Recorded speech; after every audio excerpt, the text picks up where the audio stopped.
نحمدہ و نصلی علی رسول کریم۔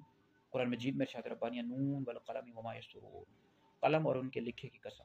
دیکھیں نون حروف مقطعات میں سے اس کی مراد اللہ رب العزت بہتر جانتا ہے یا نبی کریم علیہ الصلوۃ والسلام جانتے ہیں، تو یہ اللہ تعالیٰ کے رازوں میں سے ایک راز ہے، ٹھیک ہے جی۔ یہ حروف مقطعات میں سے، حروف مقطعات جتنے بھی ہیں قرآن مجید میں، جیسے الف لام میم ہا میم یاسین اور سنون، یہ حروف مقطعات، ان کی مراد یعنی ان کا مطلب کیا ہے اللہ جانتا ہے یا اللہ کا رسول جانتا ہے۔ بہرحال قلم سے مراد یعنی وہ قلم ہے جس سے لوح محفوظ پر لکھا گیا، یہ نوری قلم ہے، اس کی جو لمبائی زمین اور آسمان کے برابر ہے۔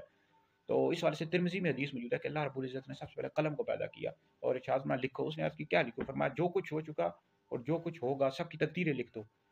تو قیامت تک ان جو کچھ ہونے والا سب کی تقدیریں لکھ دو، جو کچھ ہو چکا جو کچھ ہوگا قیامت تک سب کی تقدیریں لکھ دو۔ تو لکھے سے مراد لوح محفوظ ہے، ٹھیک ہے جی۔